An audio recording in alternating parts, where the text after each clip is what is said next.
Valerie Piet. Did you say she was going to be here? Yeah, she had something until 5. Okay. Mark Nance. Here. Jeff Bauman. No. Ryan Turley. Here. Adam Williams. I see we have Ted Millis online and Paul Mood and Kevin Hayes. Hey. And Chris Fair. Fair. What's your title again? Transportation planner. Transpo planner. Welcome to Flagstaff. And Congressman, Councilman McCarthy. Congressman McCarthy. Congressman McCarthy. Like that? You just got to upgrade. Well, maybe. Considering who the Speaker of the House is right now, no. No, he may not be at this moment. Who knows? All right. Do we have any announcements from the BAC? Matt. I've been taking full advantage of my double white shoulder stripe all the way to Ponderosa and kind of enjoying it. Your double white shoulder. Yeah, we remember the city removed a couple of Oh, yeah? those, and then they carried the double white shoulder stripe all the way to Ponderosa. Okay. So, yeah, kind of, And that feels good. it does feel good. I think it does. All right. Well, good. I have an announcement. In my off time, I am also the vice president of the disc golf club here in town. And we applied for and were granted a $5,000 grant from the Sustainability Commission to put bike racks at Thorpe Park Disc Golf Course and at McPherson Disc Golf Course. Those were manufactured by locals Mayorga Welding with assistance from Martin Entz. Thank you, Martin, for your power play on the regulations. That helped a lot. Those have been manufactured and installed by manufactured by Mayorga and installed by the city. They're huge. I think it's a six pack as far as the capacity of the racks can hold up to 12 bikes, one on each side. And they're beautiful. They're rugged. They're made out of steel that will probably weather over time and become more of a rusted look, a lot like the fencing along the foot trails. We're very proud of the way it turned out. Probably have a bike rack ribbon cutting party towards the end of September, where we'll give some discs to some kids and hopefully ride our bikes between courses. And we're just very excited to have a little bit more bicycle infrastructure along with our disc golf courses. Congratulations. Awesome. We're stoked. Sounds great. Daniel, I'm tempted to say Pixar, it didn't happen.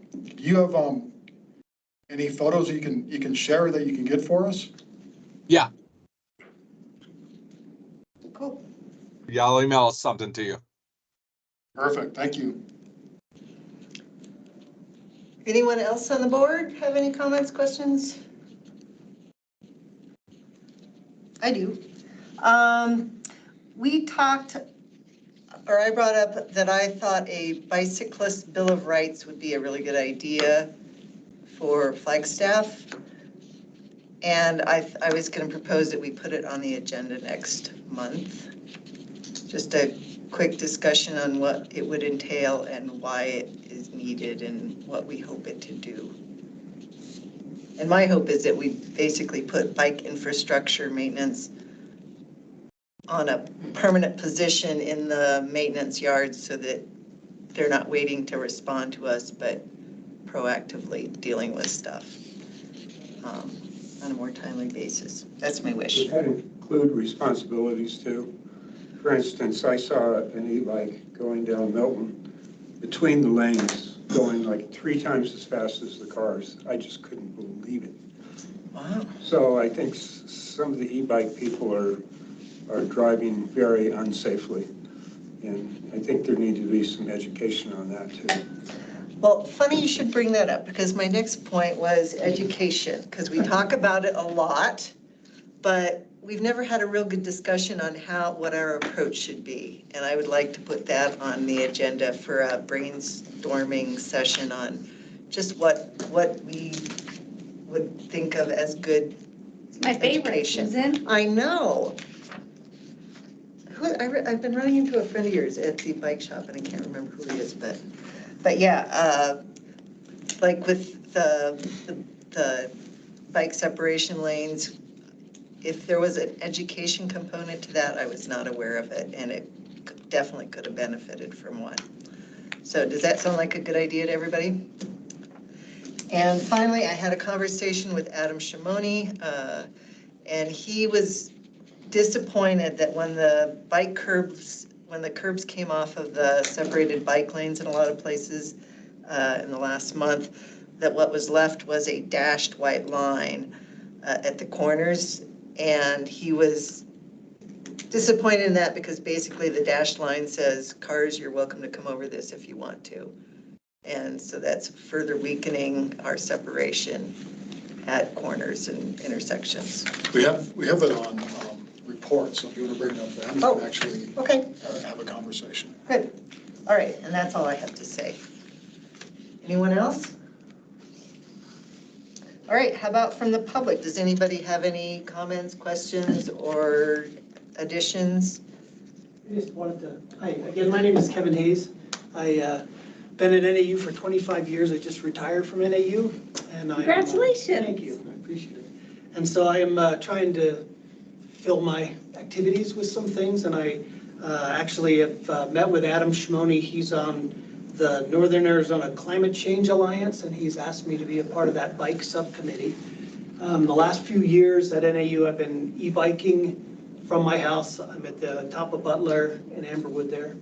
And so I've done about 3,000 miles on my bike all through the town and stuff. And so he suggested I come here. He and I are working on some petitions. I have a couple what I'd consider just suggestions that I've seen from just riding through towns. And so we're going to work on some petitions that I think could make pedestrian and bike traffic safer with a bare minimum expense. So I've kind of explained one of them that I think we're working towards submitting shortly. Great. And this one, the first one we're looking at is a petition to the idea of right now when the lights turn green, the crosswalks still have to be pressed. That causes some, well, in my opinion, on my bike, it causes concerns because you don't always make it to press the button and then the light's red the whole time and you have to wait for that entire cycle to happen before you press it again. I've seen just a couple days ago a handicapped gentleman who was crossing 4th Street by that CVS pharmacy. He didn't make the light, so he started walking, but he wasn't able to time how long he got, and so he missed the light in the middle. He kind of kept walking anyway. I just think the idea, which I've seen in most cities, is if they're defaulted to walk, and then the time that they always do, is just an extra component to allow for safety, and so we're gonna look at a petition for that. Great. So are we going to be seeing you here more often, or? Well, my hope, I have applied. There was an application online. I applied today. I saw there was one opening. I know there's a lot of applications, so, but I would love to be a part if Right. You all would see me interested. Well, actually, that spot that's listed was not open. It was filled, but there's 3 of us that are going to be, that are termed out, and that those positions will need to be filled. So there will be 3 positions that need to be open. So time for your split personalities There you go, to do. I can do a third of one of them. You can do all of them. Anyway, just wanted to introduce myself, say nice to meet you. Great. Well, it's great to have you, have your voice added to ours. Can we say something? No, but there's a hand raised. Good. Ted, what do you have to say today? Oh, hello, everybody. This is Teo Mellis. I live at 112 North Aztec Street. Sorry I couldn't be with you in person today, but glad to join remotely. My public comment today really has to do with safety on the paved segments of our foots. which I know our city council passed a resolution maybe 2 years ago now that allows electric motorized vehicles to use those segments. And my recent experience, and it's kind of growing, is especially during sort of the rush hour commuting time, I find a lot more frequently people approaching me at high speed on motorized vehicles, not always bicycles. In most cases, they seem to be motorized scooters that are moving very fast through the winding section of the foots along Route 66, West Santa Fe.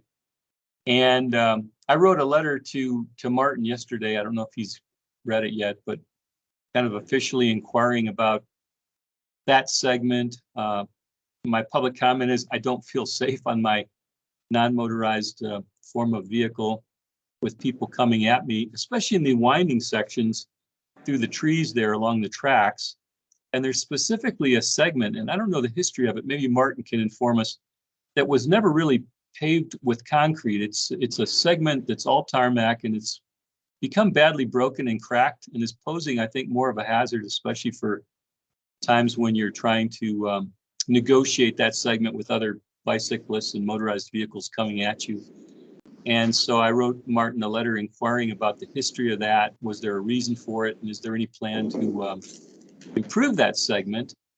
And my suggestion in terms of what I'm bringing up as a safety issue with motorized vehicles interacting on the foots with non-motorized vehicles and pedestrians is to possibly think about increasing infrastructure and guidance on those segments, since they are allowed to be used by motorized vehicles, such as maybe painting a dashed yellow line down the middle of the paved segments that just suggests that people need to kind of stay on their own side. And we don't have any speed limits posted, as far as I know, on the foots, because generally pedestrians and bicycles don't exceed about 15 miles an hour anyway.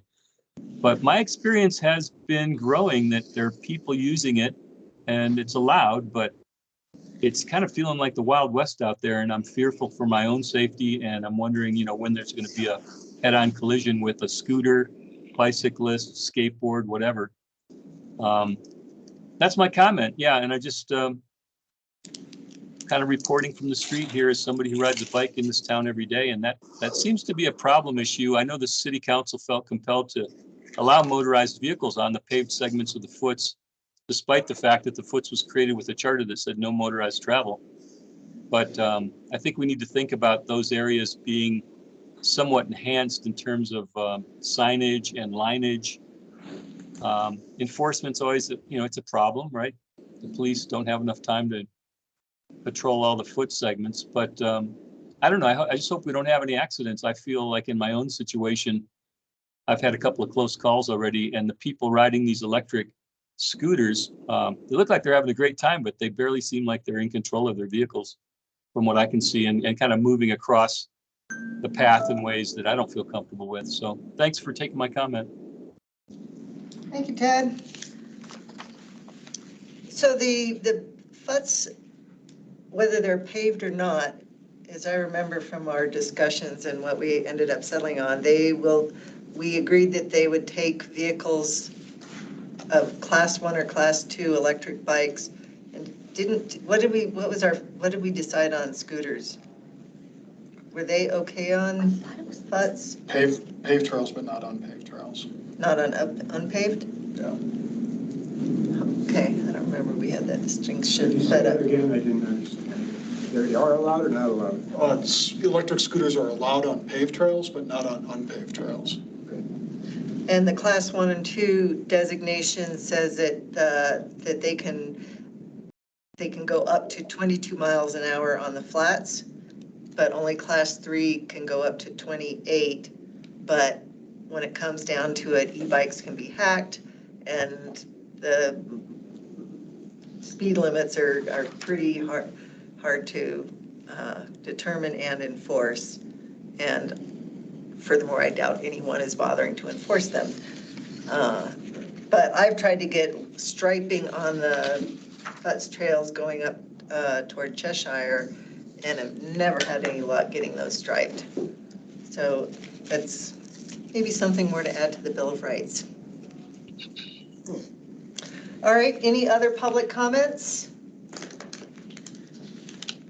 Valerie, did you have a public comment or a BAC comment you want to throw in? Oh, no, thank Okay. you. All right. Susan, I have another question if you'll allow me to ask Okay. Martin or anybody who can answer it.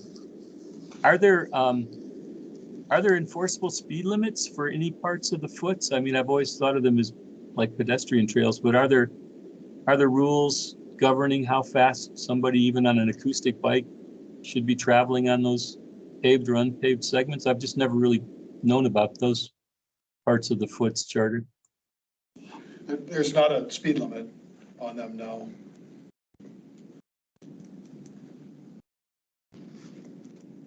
Except for the classes that we allow on there, the class of bikes. I don't think there's a speed limit. It just mentions that's- how fast they go depending on the class they are. Right. Yeah, I don't think there's a speed limit. no, there isn't a speed limit. It's just that the class 3s aren't allowed on funds. Right. This, I probably need to step in. This is about a 12-hour conversation. Okay. And we're not supposed to really. You guys talk can about clear your that. calendars, right? Yeah, maybe longer. Good till midnight. Okay, well, I appreciate the time you're spending trying to inform me, but I feel like where motorized vehicles of any type are allowed in public places, there should be enforceable speed limits depending on the setting. So that ends my comments. Thank you. I guess we can put that on an agenda to talk about further. All right, there's no minutes to approve, so let's go on to the old business. Take it away, Martin. All right, let me find appropriate window.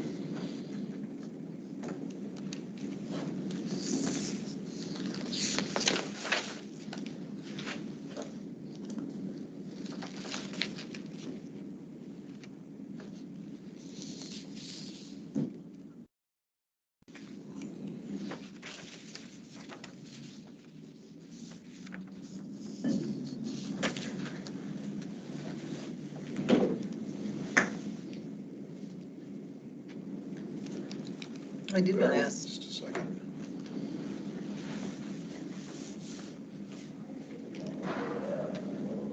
Give me a second, I don't think I have it called up.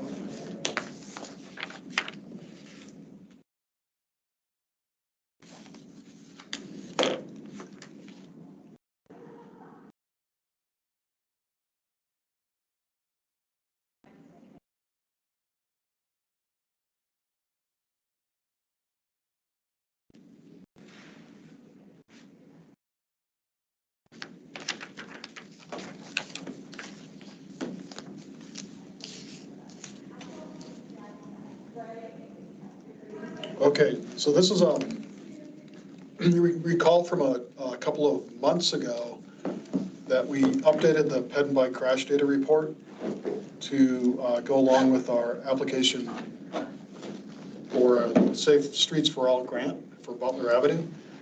And I know we took a look at it briefly at that time, but I thought maybe we'd take a little bit of time during the meeting and go through some of the results and give you a chance to see what's going on, talk about it a little bit.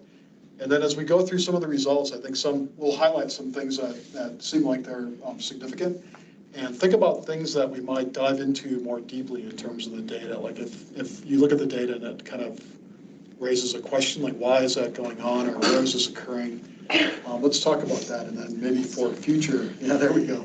For future versions, we can dig in more deeply and find out what's happening at individual locations or with certain types of crashes or whatever, as a way of starting to find ways to address those crashes. So is that a pretty good size for people to read? This is a little bit informal. I've got pages through the table of contents. Martin, do you think we can switch screens? Is that maybe? Would it be better up here? Be closer. I'd be on board with that.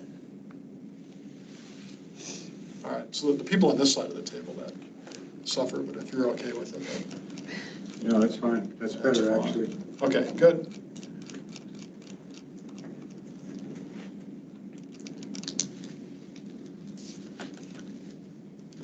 Okay, so here we've actually been collecting crashes since 2001, and so you can get an idea of what's happening over time. I'll skip to the graphs because they're a little bit easier to read. Here are ped crashes since 2001, bike crashes, and then vehicle crashes. And you can see they kind of all follow a similar pattern.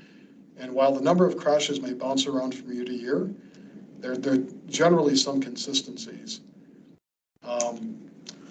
You can see with vehicle crashes and bike crashes that they both dropped pretty significantly in 2020 for reasons that we don't need to discuss. But man, was it nice.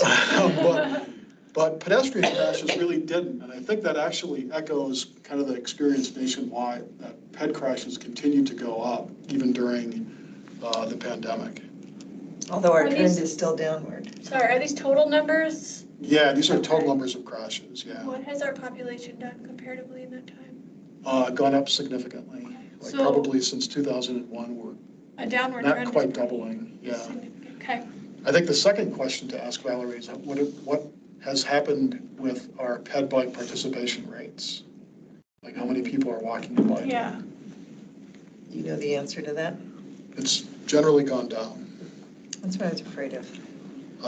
So I don't know if there's a way to do, like to introduce the numbers of people walking and biking, kind of as a rate, Right. if that's a fair way to look at it. When was the last time we did an observation? Like on the ground? Yeah. I think it was McConnell. We used to go out and observe people walking and biking. Yeah, I've been on this whole thing really I do it long. every- I do it every I'm the day. I think you and I are the only ones, everyone else is like, what? Well, so you don't get these numbers from the bicycle diaries, do you? Or Which numbers?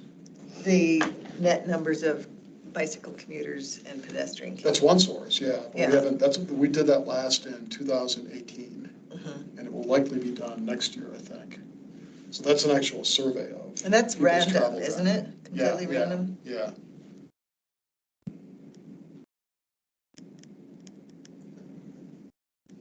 But what Kim is Can talking. Sorry, can I just say something? Sure. Sorry, this would have been more appropriate like 5 minutes ago. It's awkward on Teams. But I was reading something recently that pedestrian deaths and crashes are up nationally. I'm sure, Martin, you already saw that, but one of the factors that people attributed it to is that vehicles are taller and larger, and pedestrians and cyclists are harder to see from larger vehicles. So just throwing that out there.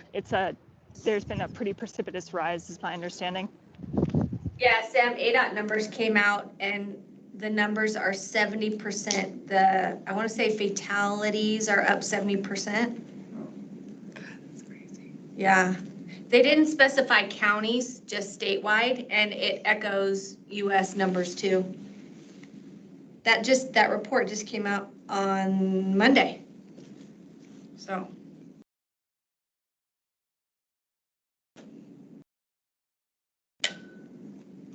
Maybe while we're sitting here, I'll open it. Go ahead, keep going. Okay, so there were two different things. One, we do the trip diary survey, or Metro Plan does it about every 6 years. So they would be due to do it again next year, since they last did it in 2018. Okay. And that's a random sample survey. We actually ask people to keep track of how they travel for a day. And then, based on that, we determine how many people are walking and biking as a percentage of all trips. How many people received that survey? I think around 1,000. And then if we can get 400 back, we're doing well. Actually, we sent out a postcard and then ask people if they're interested. And I think that goes out to even more people. I'm not sure if there's better technology now to track that information. I mean, there's like an app for everything, right? So there probably is, but keeping it as as a random sample survey is where it gets kind of tricky. Yeah, to make it statistically valid. Yeah. So that might be coming up. The second piece of data that we use is from the American Community Survey, and it's the trip to work, journey to work numbers. So it's not for all trips, but it's just for people how they travel to work. And so we track that. We can track that from year to year and see how things change.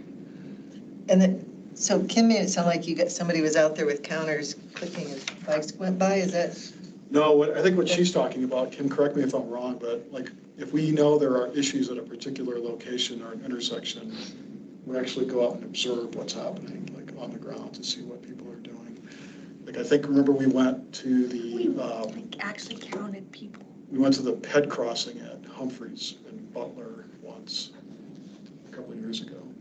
I mean, yes, I've done so many of these, so yeah, probably. But I thought we counted people too, but I don't know. I've done seatbelt ones too, so I don't even know, but go ahead.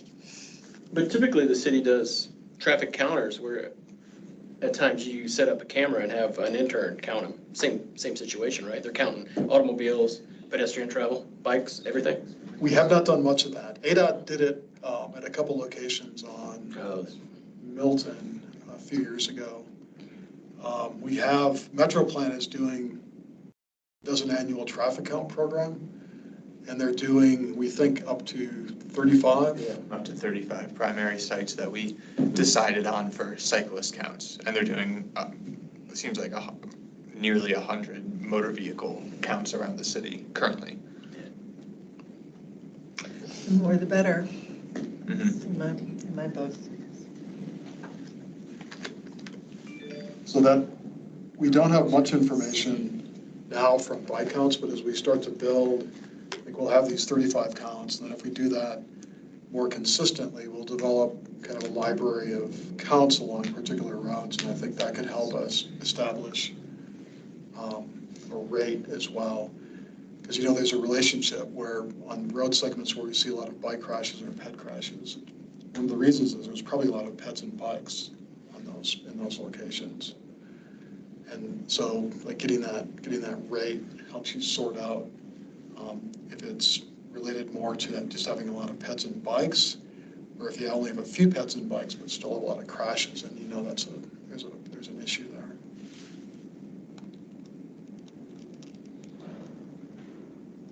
All right, move on. So this map shows concentrations of pedestrian crashes. This is Milton and Reardon, I think. This is kind of through downtown, Butler Avenue, and then 4th Street through Sunnyside. Kind of show up as hotspots. And we'll switch to the bicycle crashes. You can really see kind of clusters along Milton and then along Butler. And then this one is interesting. I think this is over by Walmart, Taco Bell, Napa, Homeco, in that area. Are you sure that?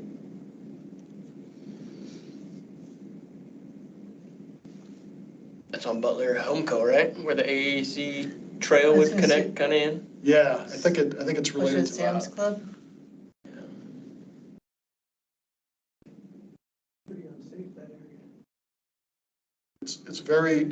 It's very congested.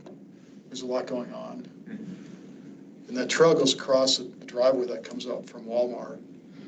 And I'm guessing. This isn't Walmart, that's Sam's Sam's Club. Sam's Club, sorry.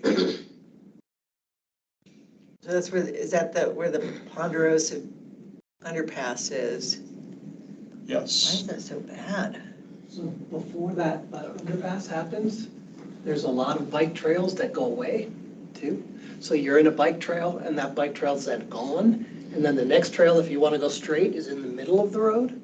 So you actually have to, you don't have a bike path to get to that area. It's not a safe area. Even to get to that underpath, once you get to the underpath, you're great. But it's getting to that underpath is difficult to do. Yeah. Yeah, and there's a lot of turning traffic and parking lot traffic over there.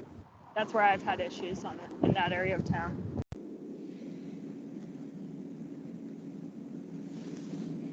I have 2022 numbers from ADOT, if you want them. Sure. This is crashes in Coconino County. 48 total crashes. 10 of those were fatal and 38 were injured. This is bike or ped? This is PED. Bike crashes, 50 for the county. 1 was fatal, 49 injured. What time period is that for?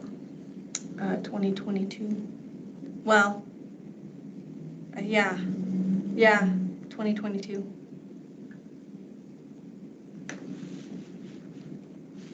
Hey, Martin, a thought. Do you have any information? I was just thinking this because I see a lot more people taking their bikes on the buses. Would there be any way to look at some of these hotspots and their connection to like mountain line lines? Because I feel like there's more pedestrians and cyclists on public transit routes as well, you know, trying to cross the street to get to the bus stop, things like that. Yeah, I think we could look at that by location. I'm not sure if we can tell if the victims were transit patrons or not. But we could look to see if there's a relationship between transit stops and where crashes occur. Yeah, Is that what you're asking about?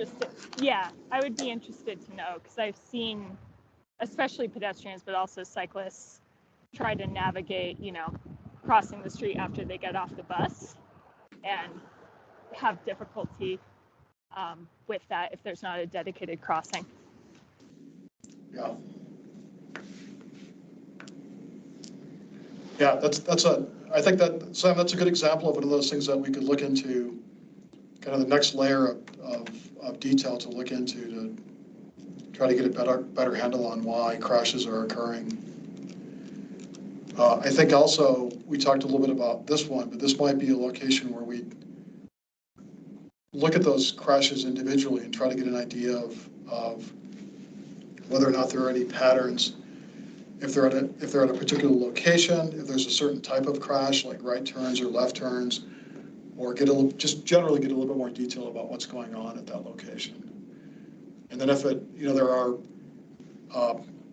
processes or techniques that you can use to get into more detail, like if we really wanted to examine that intersection, we could do a road safety assessment of it, where it's really very comprehensive and includes observation of it to kind of get a better idea of what's happening.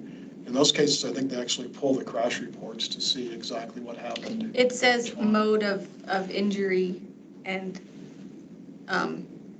death. And like what crossing the road for pedestrians is both. That's number 1. Bikes.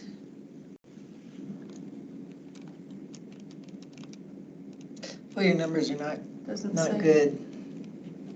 They're both big jumps for bikes and peds.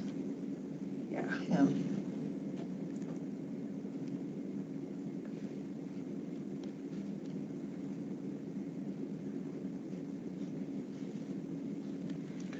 So this breaks out crashes by injury severity for ped bike and vehicle crashes. And I think the point here is, I don't think this is not obvious, but in vehicle crashes, almost 80% are no injury, whereas a very small percentage of bike and ped crashes are no injury. Yep. And almost all of them, like in the case of ped crashes, are at least possible injury, minor injury, serious injury, or fatal.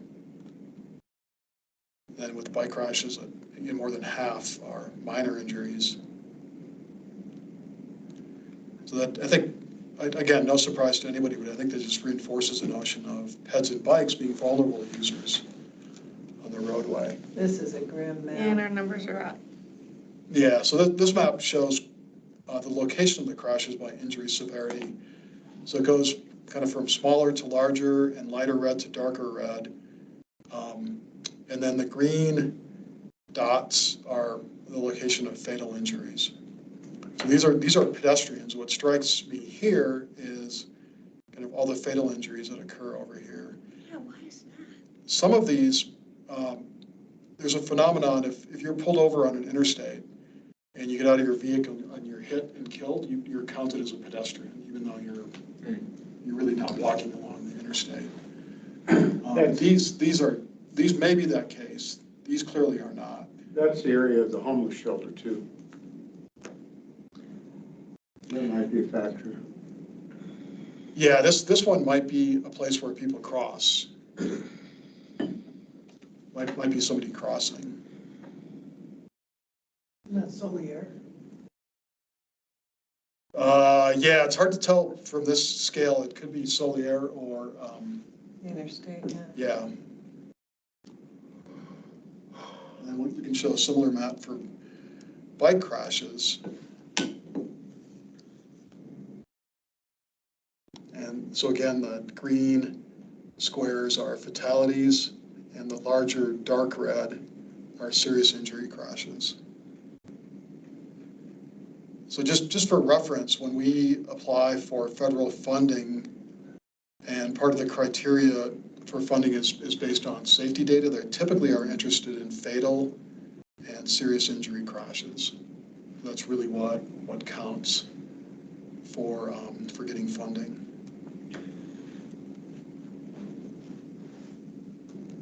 So we'll keep moving on.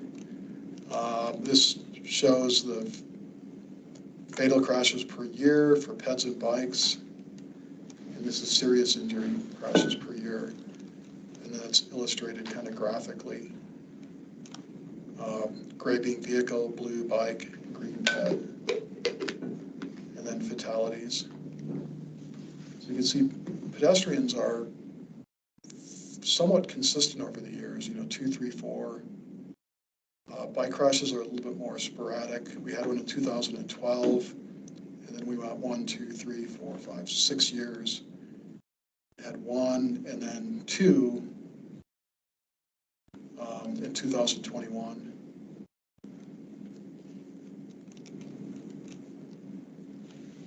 And then this is kind of a different way of looking at serious injury and fatal crashes.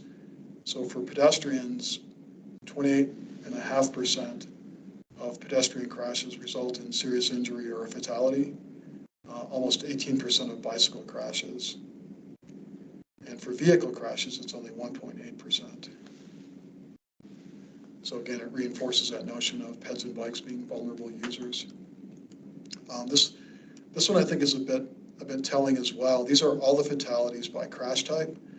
So single vehicle, multiple vehicle, and then pedestrian crashes are 11, and that's more than a third of our fatal crashes are pedestrians. Well, I believe a lot of those pedestrian crashes were at night. We'll come to that. Okay. I don't think we have it. I don't think we have pedestrian crashes day versus night broken out by fatal and serious injury, but that might be something to look to see if that difference between day and night crashes for pedestrians is even more pronounced for serious and fatal injuries. Well, I know as a cyclist, when you pop up onto a pedestrian at night, inevitably, if they don't have anything reflective on, you don't see them until you're right on them. I think the city should have a program for giving away reflective hats or something. Something to help pedestrians be seen. Yeah. Age and gender, this one was kind of interesting because last time we collected this data, there was a very pronounced age bias for bicyclists in the 18 to 24 category. This time it doesn't really show up. In fact, it skews a little bit older. And then peds too skewed much older this time than they did for the last 10 years that we counted. It's the boomers. Is it? Gender, this tracks with what we found out last time, but it tends to skew male. Like here's Flagstaff's population, which as you'd expect is about 50-50. For drivers, in ped bike crashes, 60% are male. Bicyclists are almost 3/4, pedestrians are over 2/3. You know, it'd be really interesting here is to see, to break it out by who's doing the cycling. So these are the crash data, but so of all the cyclists in Flagstaff, what's the proportion of male versus female pedestrians, bikes, drivers? Do we have some data like that? Nope, we don't. Yeah, it would be, yeah, then you can tell if this reflects how people are cycling, like are 75% of the bicyclists male, then the crashes would track. But if it's 50-50, then we can say that men are more likely to get in crashes as bicyclists. More reckless. We're speculating here. Reckless. No, I don't know. Just I mean, kidding. someday we Not may really. have that information, but we really don't know. Yeah. I mean, that might be something that we could do with a random sample survey at some point in the future to get Yeah. that. Seems just like get you some need baseline more than data. 1,000 to get it up to statistically significant numbers, but it sure would be Seems like- interesting to know. I mean, everyone has to register a vehicle and you have to have insurance. Seems like there's some database somewhere that shows, you know what I mean? All the people in the zip code registered drivers or whatever. I don't know.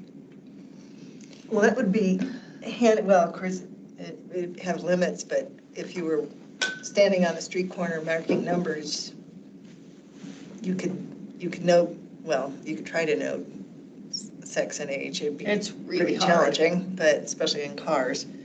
But yeah, it would be. I mean, about 15 years ago, we did, a couple times we did a commuter survey for cyclists, collected that information, but it's not random sample, it's self-selection. But you can ask gender questions and kind of find out. I think there would be a question about how is that statistically valid or not to the whole population, or the whole population of cyclists. Yeah.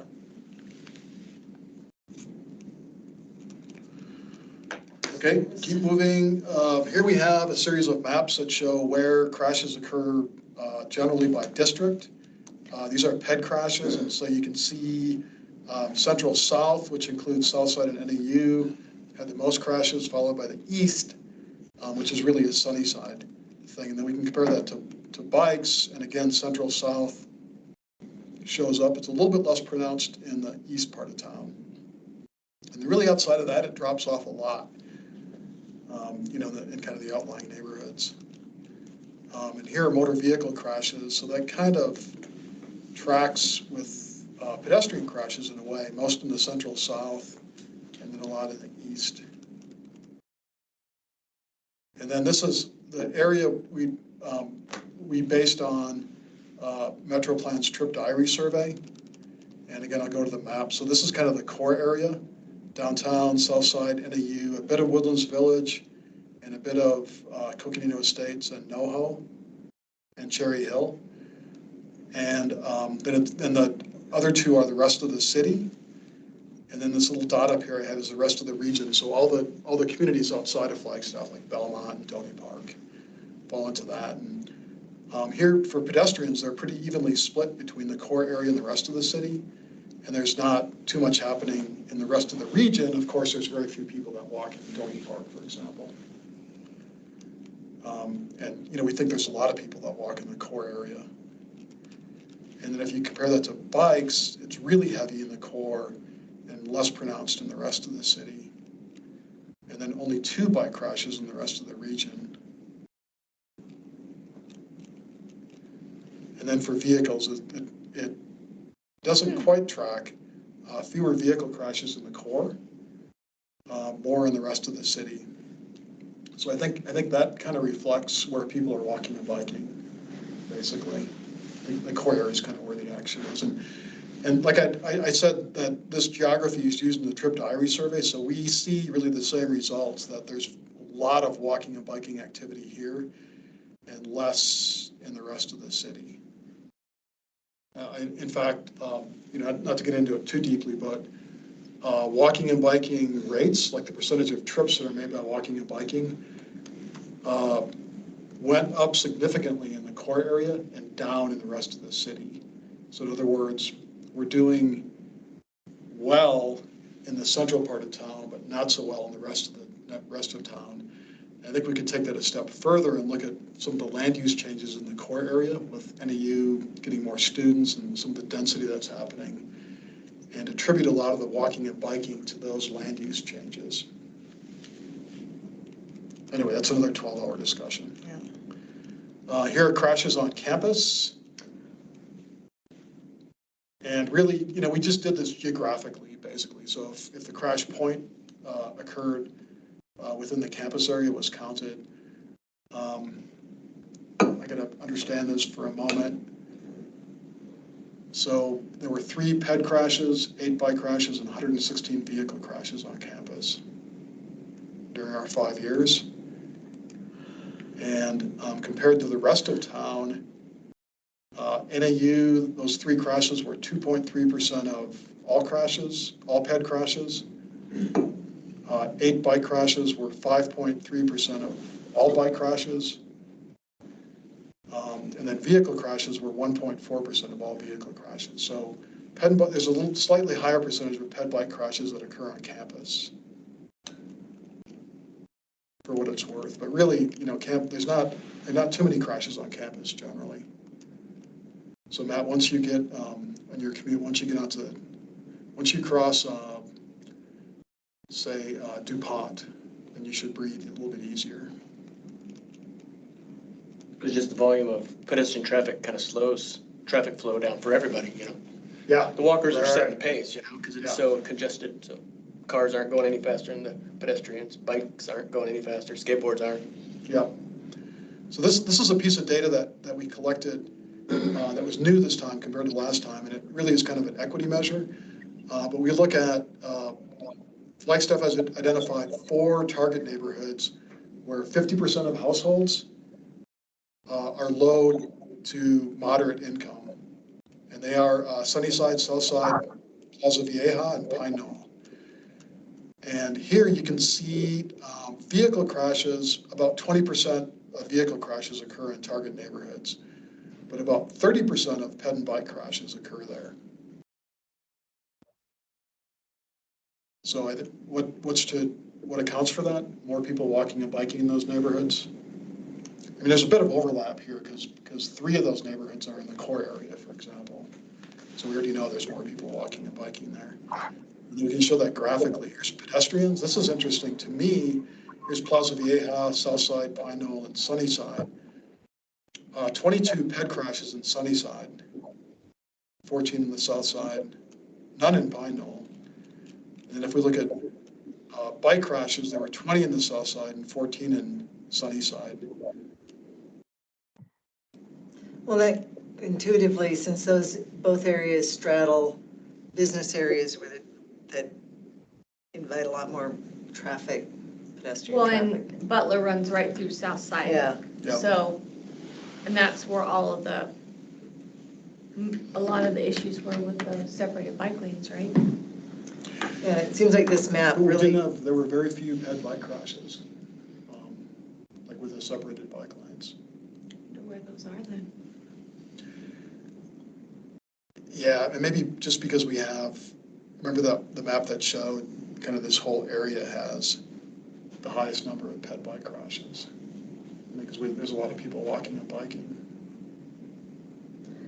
I feel like this shows how much, I think it underscores how lowering the traffic speed could be justified in those neighborhoods.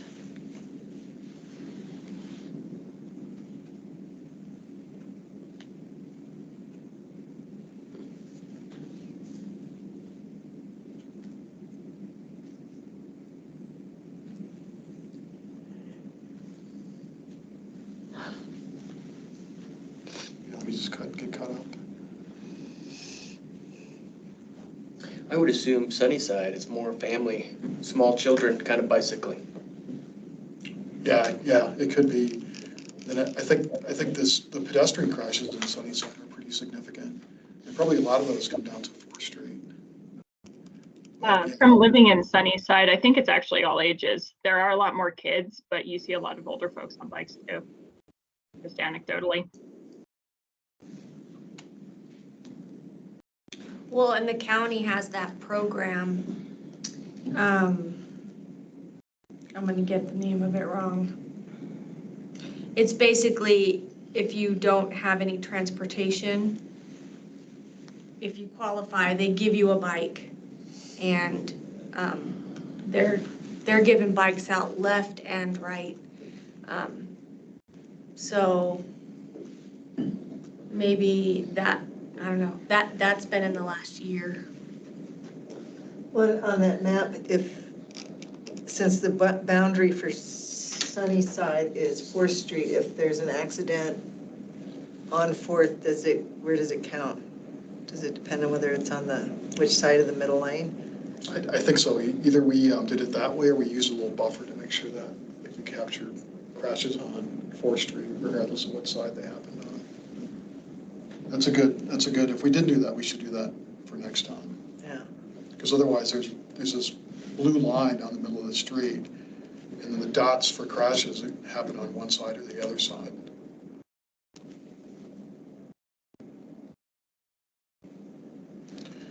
Okay, I'm going to try to go a little bit faster if that's okay, because we got a couple other items we should talk about tonight. So this section looks at intersections and street segments. So here's intersections with pedestrians, and I think it's important here to look at the key. These are intersections with more than one crash, basically. So over 5 years, some intersections had 2, 3, or 5 crashes. So it's not a huge number. Like this one is Milton and Reardon, for whatever reason, had 5 crashes, and that was the most of any intersection. And here's our bike crashes, and again, this is 2, 3, and 4. So this is our Babbitt, Ponderosa, Butler area. This is San Francisco and Butler. And over 5 years, there were 4 crashes. So not a huge number, but those are the intersections where we had the most. And this is a combined number.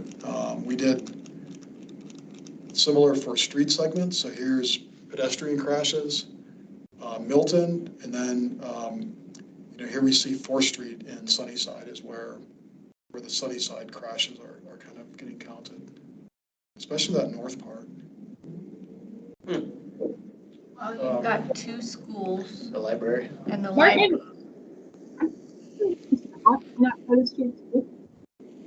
I think there's only a sidewalk on one side in that part of 4th Street. That's right. Yep. Yeah. Yep. There's This not north sidewalk. part, there's only sidewalk. Actually, the whole thing, there's sidewalk on one side. Yeah. Got plenty of pavement. Yeah, the bike lanes have divots in them for drainage. So this will be another area that I think you could separate out those crashes and try to get a better idea of what's happening at this location. Mm-hmm. Are people crossing? Is it along the road? Are there particular locations? Are there types of crashes that are occurring? Just to get a better idea. I'm guessing that all the things that we've kind of talked about here anecdotally are likely the culprit, right? Like we sort of know we can guess what the situation is. Do the crosswalks, do they collect any data? No. Darn, that'd be Usage, a great piece of information. How many people use those crosswalks? Because there's 2 of the, I forget what they're called, though. The ones you have to press, yeah. Rapid flashing beacons, yeah. Red beads. How long have those been installed? It's been 5 years since we've had those installed, right? I think so, yeah. Think so? Yeah. It's getting So close. They were here with all this data collection. Wasn't the one on Cedar the first one? I think that was their first, and then the other one was put in after by North Country. Not sure, yeah. I feel like Caden did a project in middle school, and he's 22. So I feel like that one was first.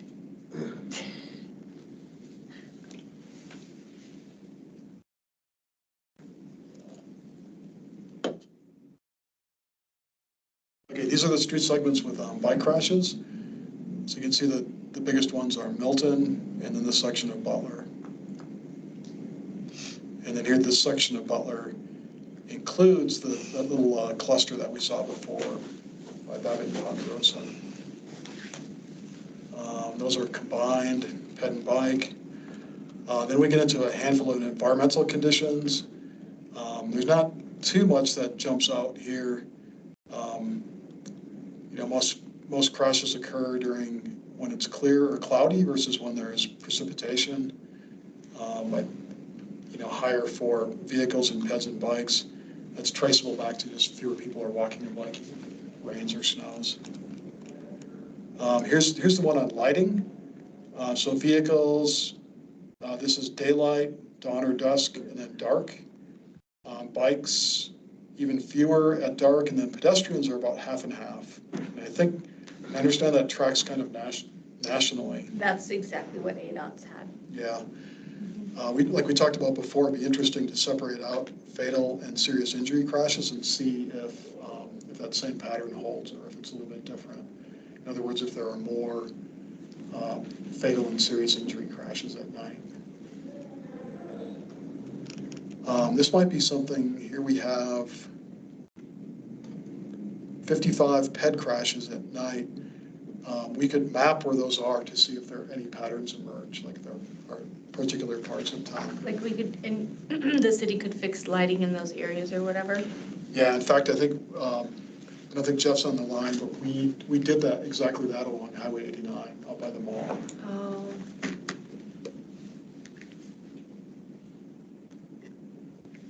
There's your next project, Chris. Probably don't have enough yet. No. And Martin keeps me pretty busy. Well, we're just getting started. But the lighting is comparable to other cities, right? I mean, our dark sky isn't contributing to any accidents. Yes, yeah, I think that is part of the point, is that breakdown in ped crashes from day to night is similar to other communities. Okay. Time and season, it's a little bit hard to gather patterns here. September, everything builds to September for bike crashes. Back to school. Yeah, ped crashes are a little bit more scattered around. Vehicle crashes are a bit more consistent over the course of the year. Time of day, ped crashes, this tells us that More at night. yeah, after 6, bike crashes, the early afternoon, and vehicle crashes are similar. Days of week, really there's not too much here. Wednesday and Friday are not good days. Yeah. Weekends are okay. And that's similar to vehicle crashes. And ped crashes are a little bit different. Definitely in our tourist type city we live in, Fridays has a different class of drivers out there on the roadways. Yeah, for sure. When does that show up? Friday, except for ped crashes. Here where crashes occur, so intersection versus through driveway. And you can see it's more evenly split for vehicles. Very pronounced for bicycles. 80% of crashes are at intersections, and fairly pronounced for peds, about 70%. This is traffic control. So it's different for the pedestrian or for the driver. Most crashes are at uncontrolled locations where there's no stop sign or traffic signal. And I think we'll see that for bikes as well. Yeah, uncontrolled ends up being the highest. Functional class kind of gives you an idea of how big or busy the roadway is. I think the only interesting thing here is there are few crashes, either ped or bike, on local residential streets. Most of them occur on collectors and arterials. And that is a little bit different. Here it's 6.6% of bike crashes, but 9.1% of vehicle crashes. Fault and violation. So the investigating officers determine who's most at fault. And this shows the breakdown. For ped crashes, it's about 60% driver and 40% pedestrian. And for bike crashes, it's about 65% driver and 36% bicyclist.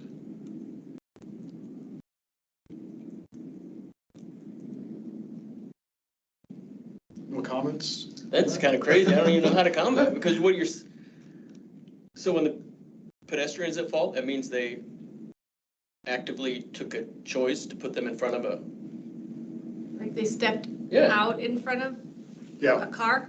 Jaywalking. Or- Jaywalking when the light was red and they walked across it and got hit. Yeah. Yeah, I mean, if we looked at the No. 10 years, and then we did 10 years previously, but it wasn't like 10 years before this 5 years, there was a little bit of overlap in the previous report that we did. But it's kind of interesting because pedestrians were at fault much less than this and much less than bicyclists. It was like 70% of the time it was the driver was at fault and like 30 or less percent of the time the pedestrian was at fault. So for whatever reason, the pedestrian being at fault is increasing. I'd say that's lack of infrastructure. I would, or distracted walking. Yeah. People, pedestrians just walk out in front of cars and think they're gonna stop. It happened to me today. 4 people walking across the street, I'm coming along, and they just walked right out. They didn't even look, and I had to like hit the brakes, or I would have run them over. I didn't. Good. I would almost think those would. But important to remember that it's the majority of the cars that are at fault, according to this, Yeah. by a significant number. But I mean, I think there's a trend that pedestrians are being less careful than they were, say, 20 years ago. I think that's worth exploring, because I wonder if that's not just a common myth, like the thing about distracted pedestrians, and if that really bears true, or if that No, it is. Safe Kids has a whole thing on distracted walking. It's a huge issue. People just on their phones walking and not paying any sort of attention. Yeah. I mean, Hawaii passed a law saying you cannot be on your phone in a crosswalk. Because people were just walking through. I mean, it's a law. I'm not saying it's enforced, but don't be on your phone in a crosswalk there. I mean, I see drivers on their phones all the time too, and that's also against the law. Oh, absolutely. Yeah.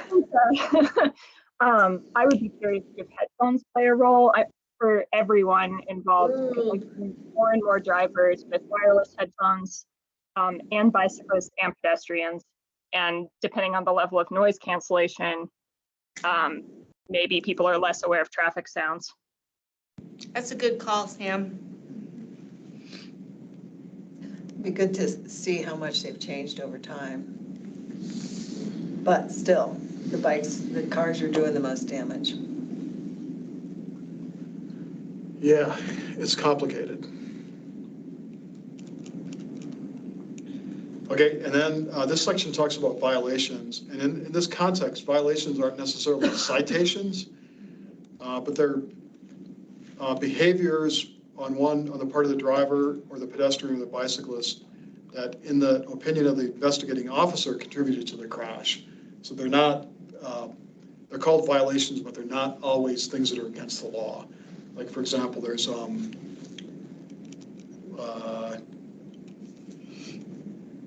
well, actually, a lot of these are violations. Citations as well as violations. But here we'll look at pedestrians. About half and half were no improper action, and about half were indicated that there was some form of a violation. And same with drivers and pedestrian crashes. A little over, just about half were no improper action, and just about half had some sort of contributing behavior. And then if you look at what they actually listed, so here, this is pedestrians. So number 1 was did not use crosswalk, and a little under 50%. Failed to yield right-of-way. I imagine that's stepping out into the street and not giving a car a decent chance to yield to you. And then disregarded traffic signal, and then the rest Speed were pretty too small. fast for conditions Yeah, it's hard to. of a pedestrian? Sorry. Really? Is there a speed limit on walking? Yeah, running on icy That means, sidewalk. that means a violation was, like, that was like a reason for the, Yeah, that was a behavior on So the that part was of the like a pedestrian. ticket. Not a ticket. not a ticket, A a thing they did that reason. contributed to the crash, yeah, not necessarily a citation, yeah. So maybe a runner. Could be, I mean, maybe they were, running up to intersection and it was icy and they slipped into the intersection. Ryan contributed to the chat on that discussion. You may want to. Oh, Hi, guys. Yeah, so when we fill out these crash forms, it's the same, whether it's a vehicle or a person or a bicyclist. It's a standardized form, so the too fast for conditions has nothing to do with pedestrians or bicycle. It could for bicyclists, but not for pedestrians. okay. All right, there was only one anyway, yeah. Thank you. So look at bicyclists in crashes, 64%, there was no improper action, 36%. There was a violation listed for vehicles, 36% no improper, which kind of tracks, they're just about opposite. Here, and then we look at bicyclist violations, I kind of spread out, failed to yield right-of-way, disregarded traffic signal, road in opposing traffic lane, ran stop sign, unsafe lane change. Yeah. It's a little bit more distributed. If you look at driver violations, failed to yield right-of-way was a third, 2/3. And then they do track distraction, although I think it's kind of difficult to determine. And I'd be curious just to hear from Lieutenant Turley, if you don't mind weighing in on how investigating officers are able to determine if there was a distraction or not in a crash investigation. Yeah, it's interviews with the people involved. If they say they were on their phone, looking at a butterfly or whatever, it's done with interviews with the people involved. Yeah, do you get a sense of like how often people will admit to that versus how often they may not admit to that? No, people, they can admit to it. It's usually with witnesses that saw, like, if there's a collision at an intersection and we have a witness that stayed around that said, yeah, I saw the person looking at their phone or the driver looking at their phone as they went through the intersection. Generally, people don't admit that to us. Fair enough. Thank you. This is a piece of data that is now, there's a separate field in the crash report to capture distraction. And so here's kind of our, in pedestrian crashes, the driver was distracted 23% of the time and the pedestrian about 21% of the time. And again, based on what Lieutenant Turley told us, you can kind of decide how high are the numbers really. This is probably low, right? Do they, in a fatality, do they take people's phones away? Daniel, do you know that? Like, to see if, Oh, their phones. I thought you said bones. It would have to be a sizable case with a big policy involved. But we have subpoenaed Verizon and AT&T before to get phone records to see if there were text messages being sent, or if there was a phone call ongoing at the time. Yeah, that does happen, but it doesn't happen unless it's a pretty large case.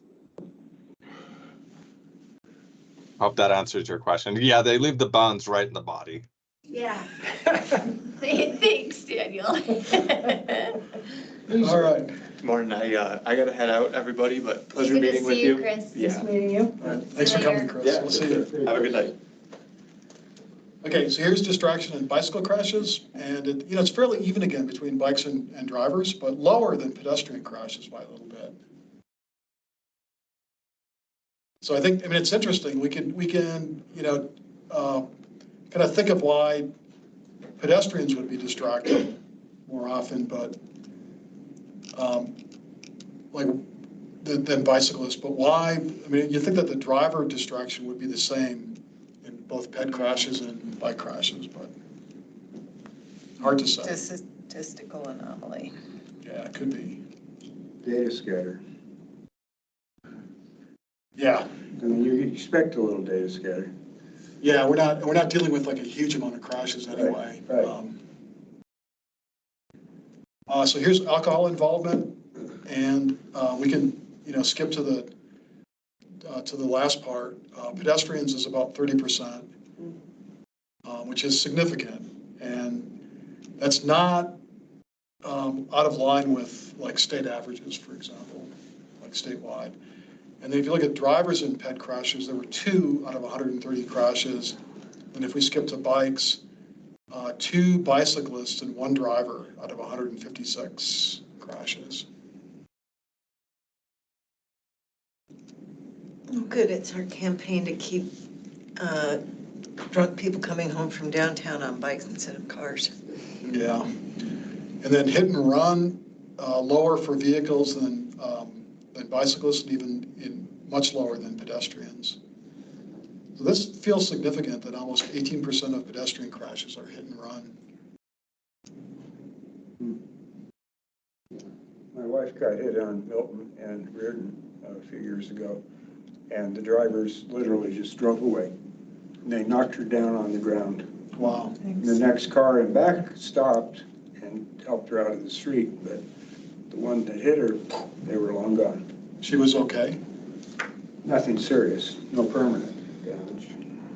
Anybody get the plate or identify the car? I don't think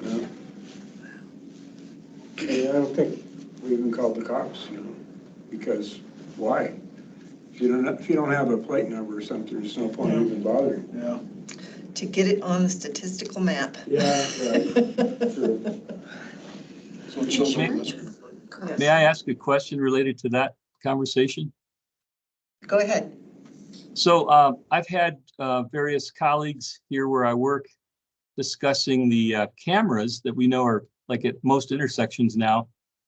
People assume that those cameras are all functional, but I've been told by one employee who had an encounter with a road rage motorist, and the police informed him that the camera at the site was not functioning, and therefore there was, like what you're getting at is if there's a hit and run and nobody stops and reports the plate number, do we assume that all these cameras are functioning, or is there a way for us to find out how many of them are basically inactive? And because that seems to be our only hope for hit and run, is somewhere somebody was captured on video and the police can obtain that. But I was wondering if there's a central place where that can be known, like how many of these cameras in a given time period are actually working.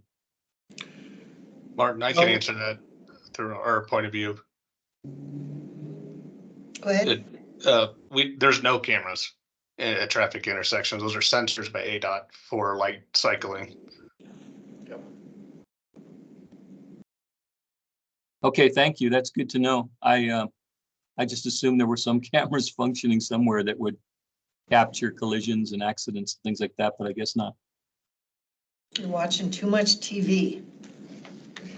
It would probably be beneficial. I don't watch any TV, by the way. Oh, no. It would probably be beneficial to have the public believe that those cameras are collecting information. That's a different. So this is the last thing we'll look at. And this is the action before a crash. So these are pedestrian crashes. So the last action for pedestrians before a crash, the biggest one was crossing the road, about 3/4. And for drivers, 47% were going straight, 28% making a left turn, 18% making a right turn.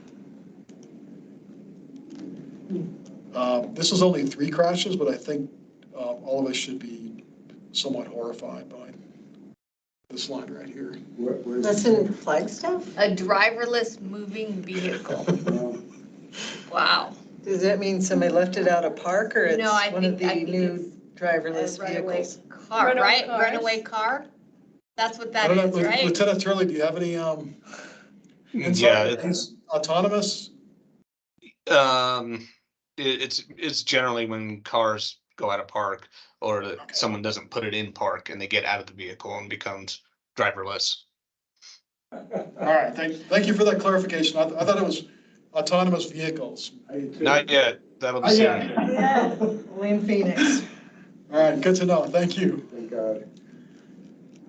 And then we can look at the same for bicyclists. 56% were going straight, 27% were crossing the road. Drivers, and this I think is significant, it really tracks with the information we had from last time. 38% were making a right turn, 31% were going straight. So I went ahead, thinking that that's significant, and mapped, kind of did clusters of where we have crashes with bicyclists involving right-turning vehicles.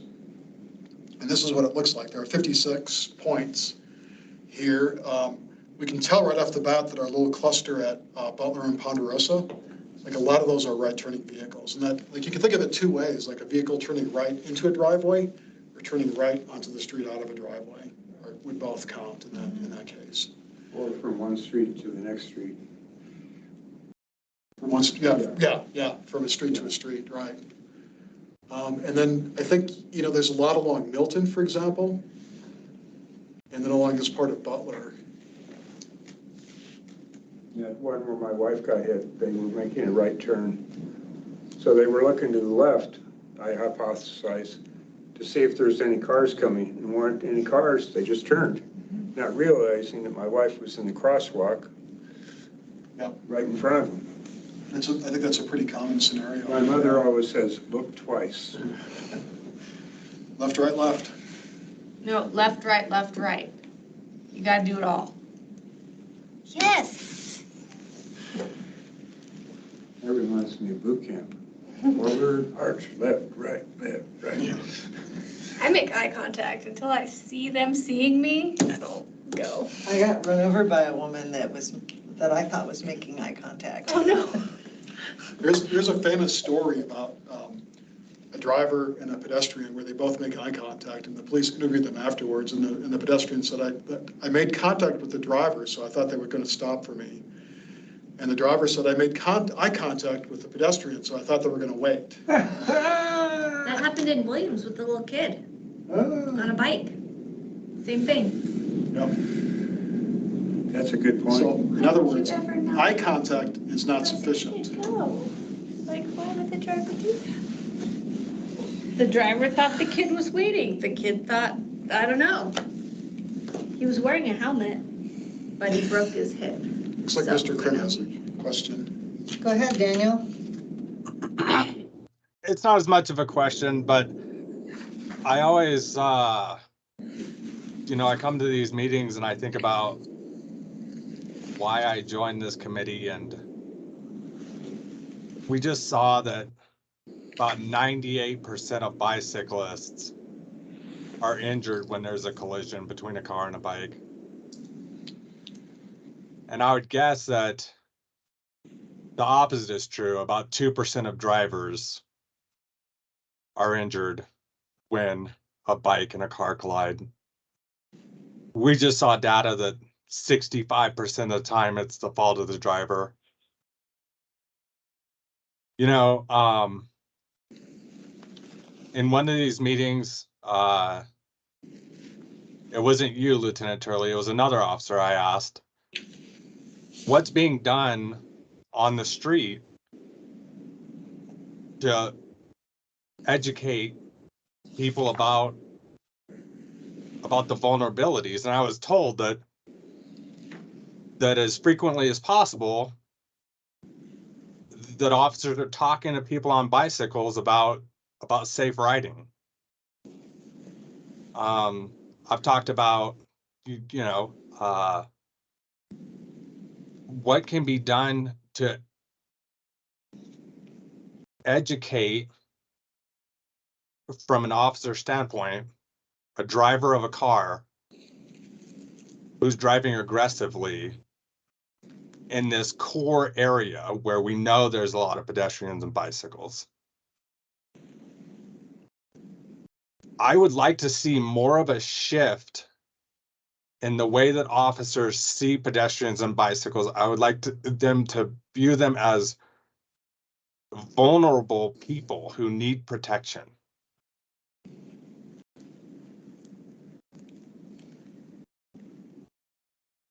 And not people that need to be educated on, yeah, there are bicyclists that need to be educated on how to ride safely in traffic and how to protect themselves from themselves. But the data does not bear that out, that that's the problem. Well, Daniel, I answered that I would, or at least argue with you, saying every time we pull over a vehicle, it's an educational experience. That's why we're doing it. We're saying that we observed a violation and we're educating them what the laws are. Now, we do some campaigns, obviously in school zones. When back to school comes, that'll come next week. We do the Operation Lifesaver for the train tracks for pedestrians and train tracks. We do what we can with the resources that we have with it.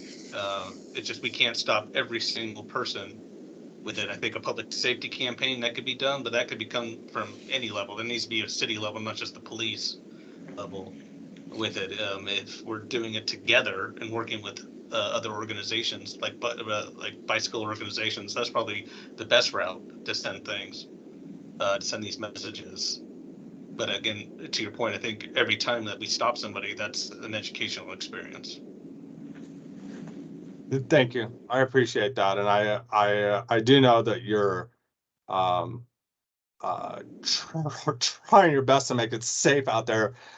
I have seen some body cam footage of some officers expressing that, oh, these pedestrians just think that they can walk wherever they want, or talking about bicyclists. I don't want that population to be viewed as a nuisance or a problem. Those are the people that need protection, that need the most protection. Again, a 98% of bicyclists and crashes are injured, and probably 2% of drivers, and 65% of the time it's the driver's fault. And so if there's any creative solutions to shifting the thinking, to not think of people on bicycles and pedestrians as interrupting the flow of traffic or being a nuisance or just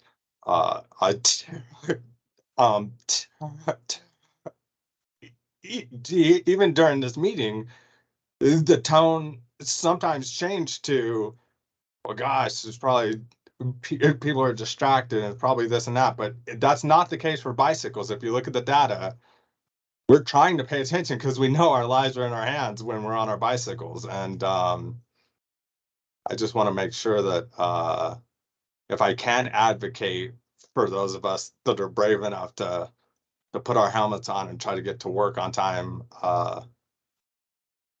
that I'm doing so on this platform. Thank you, Daniel. As usual, you hit it right on the head.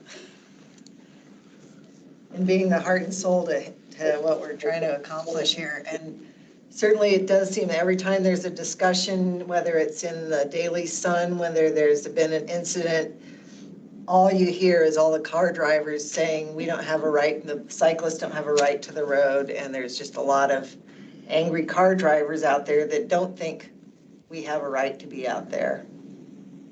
And you're absolutely right. We're the victims, not the perpetrators. I still most think of the time. Every year when you register your vehicle, you should be required to take a little, I don't know, little Written seminar. test, yeah. And in it is all the new technology that's out there on the roads. Maybe, lane speed changes for drivers, but also address vulnerable users, and so that everyone has a right to be out there and it's equal. And it reminds you every single year that, and you can't get your registration unless you take it. Education. In the interest of time, are we ready to move on? Because I think the grants could be important to get to if we're wrapping this up. Or I don't know, maybe. Yeah. No, let's, I would like to show you the grant stuff and get some feedback, and then the Fremont as well. And there's one specific question about the bike lanes on Fremont. Yeah. So can we get through those if we can? Right after I said that, I mean, so you were making notes of things like, are people doing things with this information? Especially that hotspot by Homeco? Yeah, I think that becomes our challenge. Like Okay. we're doing good at collecting this information, but how do we make it? Yeah. How do we operationalize it? What do we do with it to actually have it make a Right. difference? I mean, that Homeco hotspot, it's almost like that needs its own mini survey to see what is happening, to make it like such a concentrated issue. Because I mean, if they need to do something there, Well, they and need to that's get the right data. one more, that's one of the places where the curbs were edged back, and now we have a dashed line for those right-turning vehicles that are going from Butler, Okay. turning right onto Homeco. And Actually, we didn't have any infrastructure there for that, but now we do. Now we got the two, Okay, so Shoulders something has So it already gives us a changed little- since there. you know, Yeah, you walked in late. Matt said he's been using it and he feels safer Okay. in the bike lane with the double. So am I allowed to speak up on that? I got a text from Adam Shimoni about that specific thing, and he's kind of asked me to read it. Is it appropriate to do that now for that? As long as it's less than 3 minutes. He said there's some, like subject A, cars seem to be driving faster while swerving into that new crossed bike lane. He said, why are the bike lane lines dotted leading into turns, not just along Beaver and along Butler, but all around town? And we have that solid bike lane moving forward. He also asked, did the speed limit along Butler heading east to west increase to 40 miles per hour? There's a 40-mile-per-hour posted speed just before reaching Whole Foods, and he believes it was 35. One last one, he said, there are many forms of separation the city can consider, not just concrete barriers with the bollards. Can the city explore other separation options so that vehicles start respecting the bike lane space? So, thank you for your time on that. Thanks. Thank you, Kevin. Definitely didn't increase the speed limit, no. because they're on board with decreasing it, or at least studying decreasing it. It's always been 40, yeah. Great. I think the Murdoch Center is what it drops down to 35, going westbound at Lone least. Tree, yeah.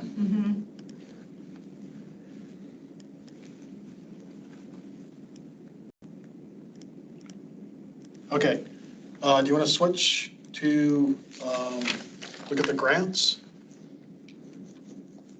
How quick can you be? Pretty fast. Okay. So specifically, oops, I need to share my screen, don't I? I'll just.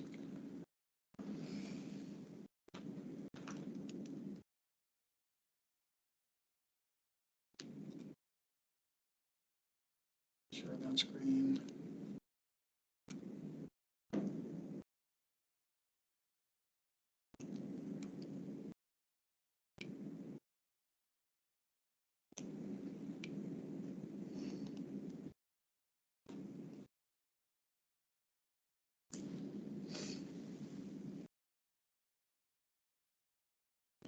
That's not it.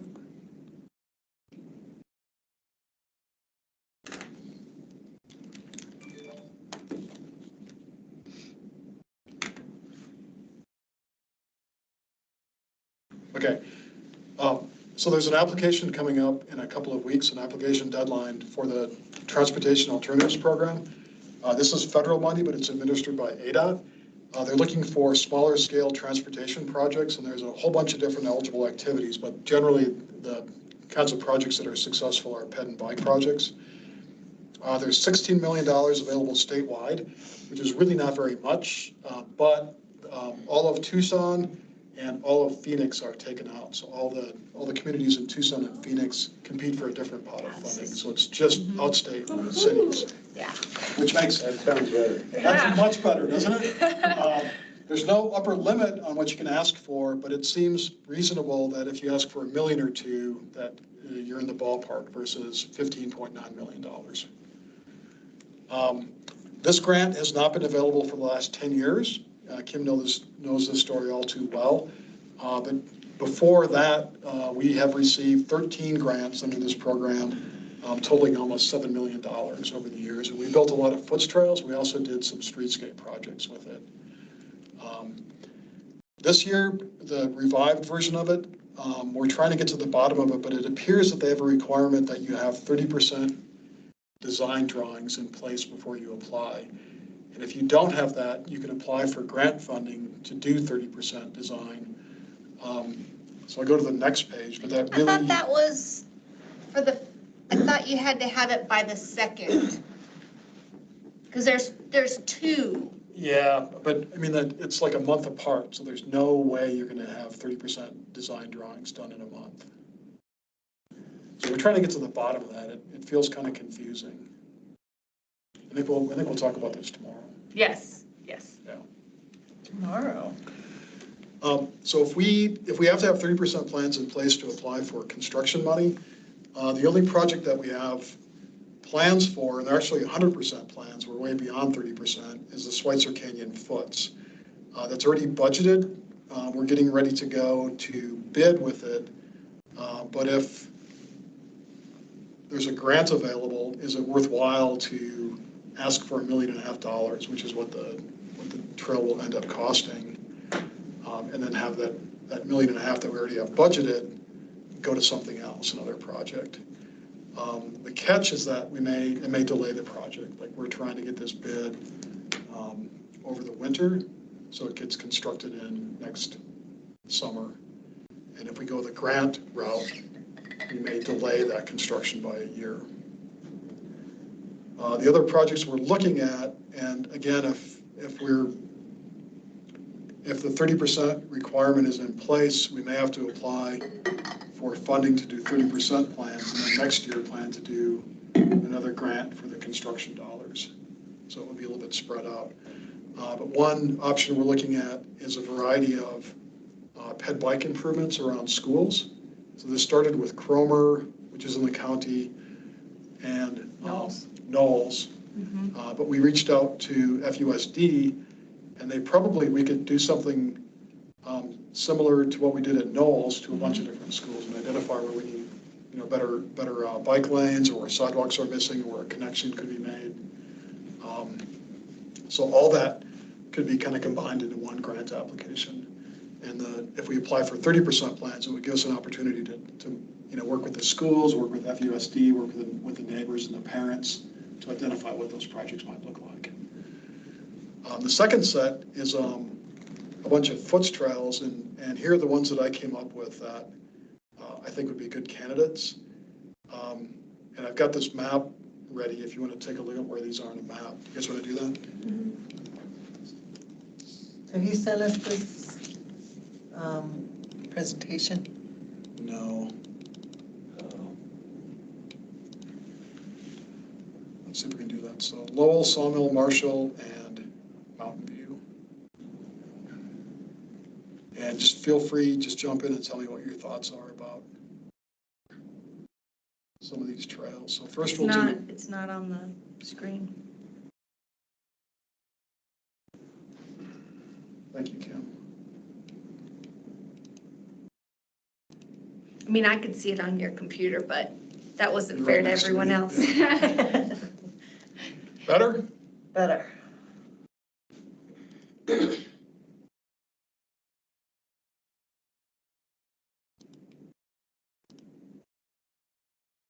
Okay, so the dark lines are existing trails, and the lighter orange are planned trails. So Lowell Trail is one that goes from basically Thorpe Park, uses the original road to Lowell Observatory. to make that connection. Marshall is this connection between essentially Fort Valley Road and Benito Street along the north side of Marshall. Oh, like behind the alley? Yeah. Okay. Sawmill Trail this is a new student project on Sawmill. They built this part of the trail, and we would continue it down to Sinclair Wash. So if you live in the Sawmill area, if you live in that new student housing, there's a way to get down to that trail. And then the last one is Mountain View Hoskins. And the Lone Tree Project is building this trail down to Sawmill on the west side of the road. And we have a separate project that would take a trail and a bikeway all the way into campus. So this is Hoskins, and on campus, this is Mountain View. And it would go through a corner of the city cemetery. But when the Lone Tree overpass is built, there would be, you can imagine a Foots connection all the way from Route 66 into campus at that spot. Could you go over toward Milton on this map? So what about, what is the status of a trail that we were hoping to put behind Milton to the east of it? That would go, You mean the bikeway? yeah. I think that's a really good project, but I think that's gonna be way more than a couple million that we could probably do with this grant. I think that's a good one to, we're gonna work on preliminary designs for that at some point to make us kind of ready for other grant opportunities. Well, when I was riding by there, it looked like the latest development that went up there isn't leaving much room for a futz that goes between like Quality Inn and Suites or whatever and NAU, because that's where it was going to go, right? Yeah, but it's all in NAU. So we're not going to have trouble getting right-of-ways from NAU?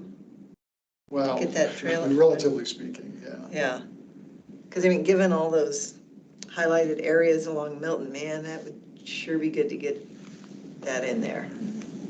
Martin, the one you were just talking about off of Lone Tree, the Hoskins Mountain View. Yeah. Where is Kinsey going to be located after everything's done? Is Kinsey completely moving like big time? I think so, but do you know where they're going to go to? I'm not sure that's been I don't know. I was asking.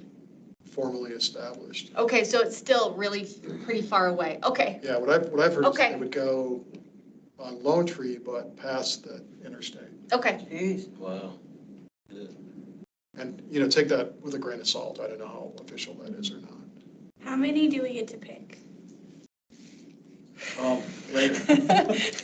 Do we get to have them all? Do we get one? Well, it kind of depends. Like if one is less than 500,000, like if a couple add up to $1 million or $2 million, I think we could maybe do two with that. But so some of that might be a little bit like that Sawmill one is probably not $1 million, for example. Right. The Marshall one, maybe around $1 million. So we might be able to combine a couple. And are these in addition, like the one you said is totally built out? Are these a separate option than whatever was totally built out on your other PowerPoint? Oh yeah, those trails were all built years ago with the previous grants that we got. Is that what you're asking? No, sorry, it's been a really long day. There was something that you said they had already made the plans for. The Schweitzer Canyon one. Yeah, but if we did grants for that, it would delay that delayed it, project. right. Okay. Right. Yeah, and do you know where that one is? It's the connection from the roundabout at Schweitzer Canyon and Oh, got Turquoise it. Yeah, into the end of Terrace. yes, okay. So this would be an alternative to getting the grant to pay for that? Or, Yeah. So- it's such a long day. So if we are required to have 30% plans in place before we apply for construction money, the only project that we can think of that we could apply this year Is for that- construction money would be that one. yeah. Okay. But then I think we would also submit an application for 30% design money for the project that we want to apply for Got it. next year. Okay.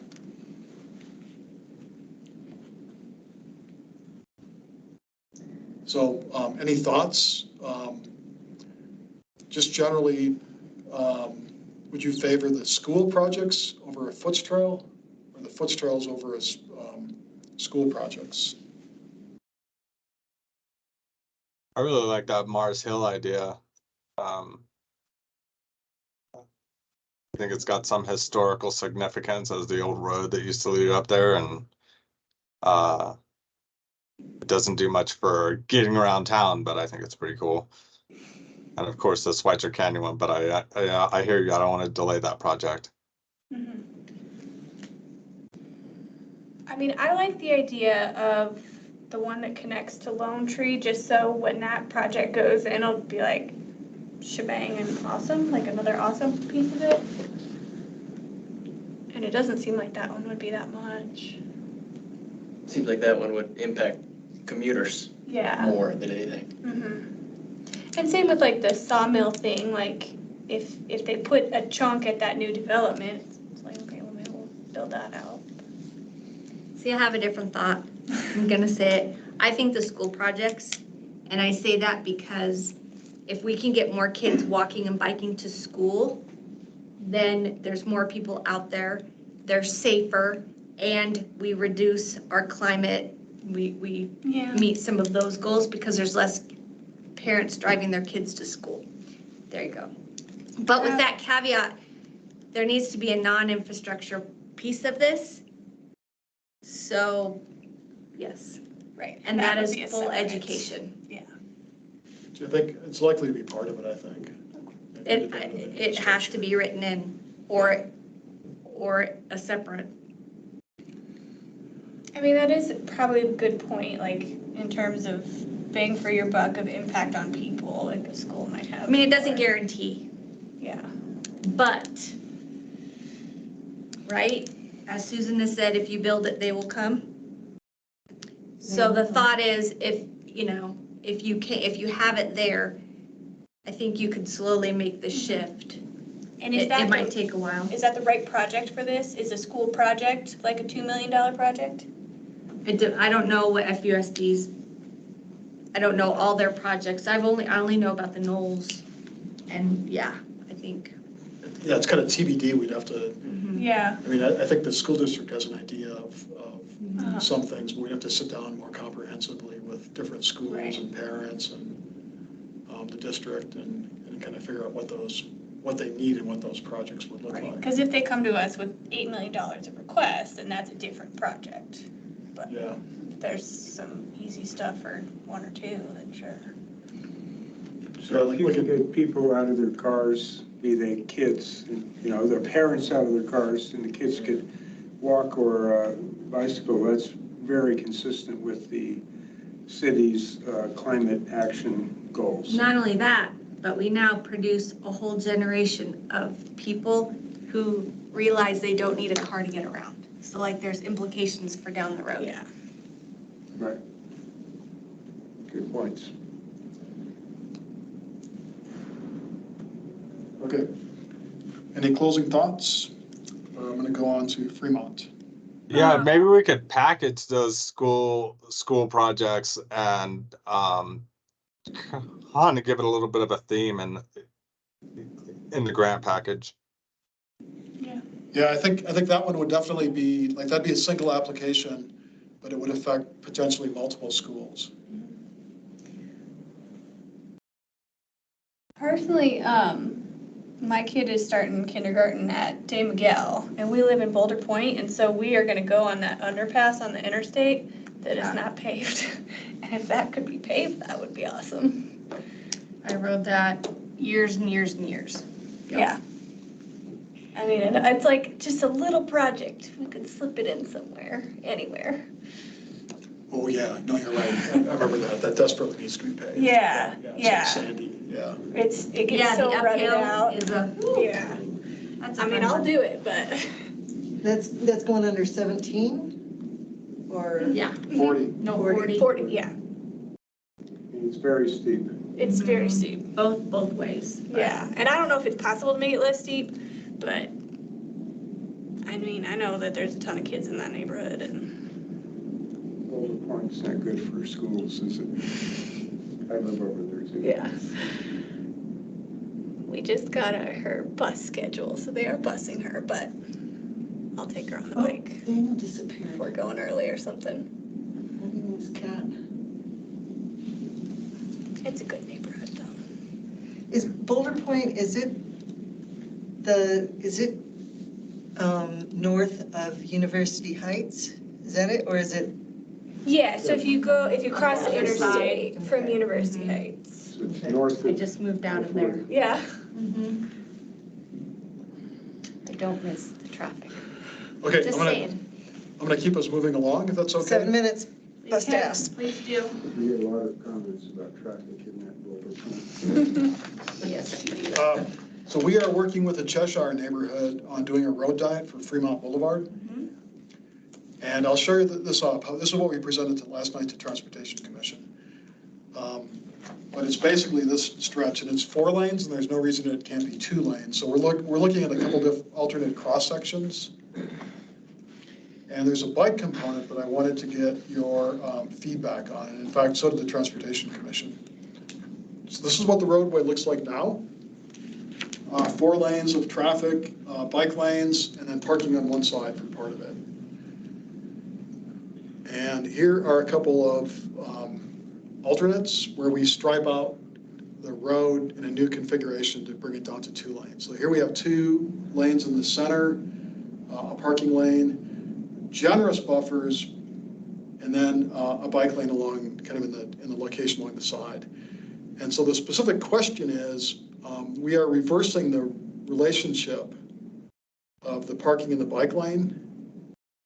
So parking is inside of the bike lane is inside of the parking lane in this case. And there's another version that has a median, although people were a little bit ambivalent about having this median in place.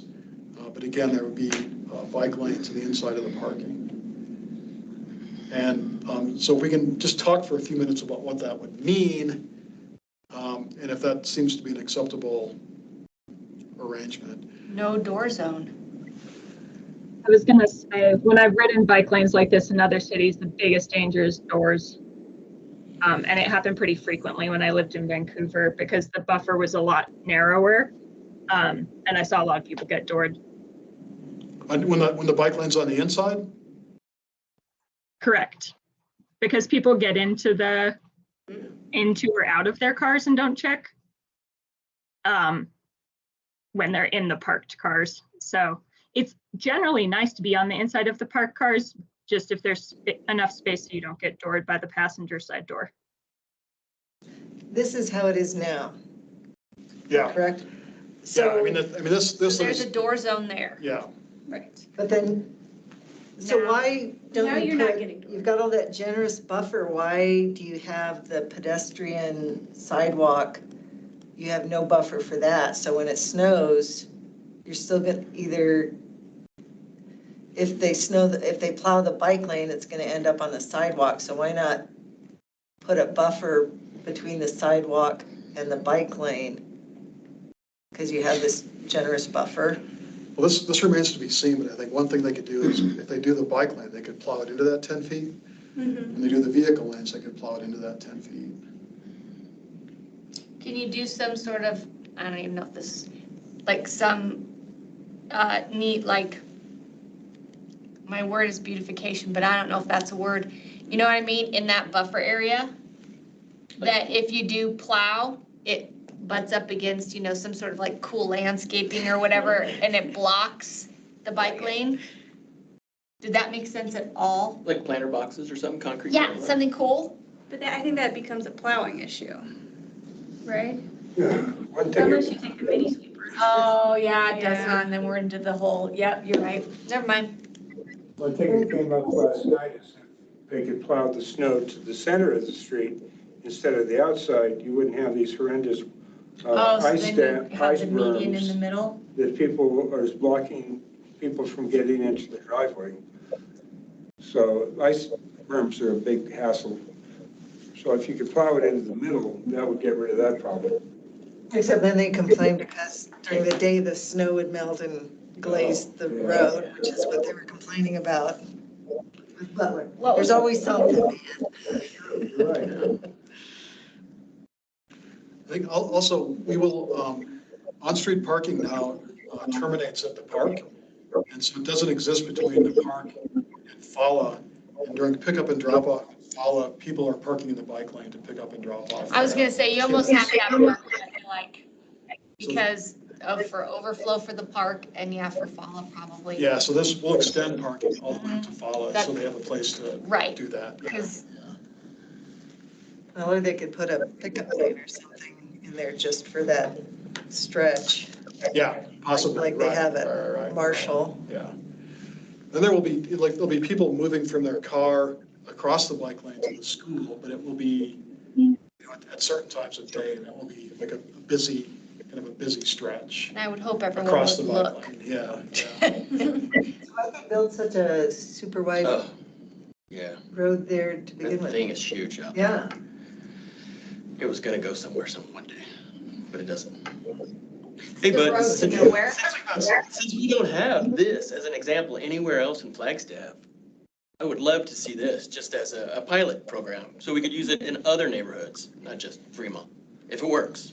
So Except, yeah, what neighborhood has that kind of, Well, if we start looking, we might be able to find other Yeah. neighborhoods that could make it work. can you, I would suggest Butler, everything east of like Continental, say, is, Oh, yeah. we're getting ahead of ourselves. We got Amberwood and all that stuff. Yeah. Yeah. That's another road to. can you toggle to the one with the median in the middle? Like Councilman McCarthy said, where to plow, Right, I want to take a look at that. like this, yeah, like that, plowing it in the middle.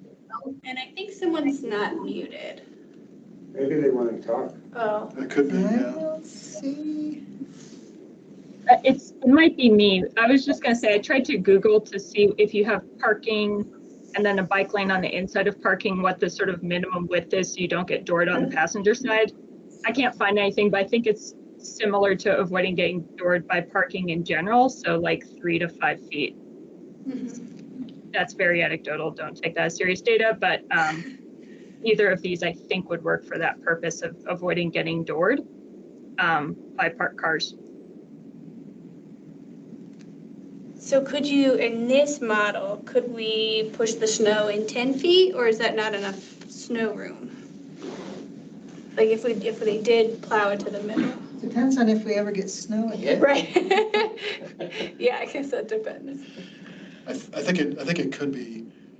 It could, sorry. Plowed to the metal, and it really depends on the storm. I think, you know, if we have a winter like last winter, probably, you know, this snow from all these lanes into the middle would take up Be more a than lot. 10 feet. Yeah.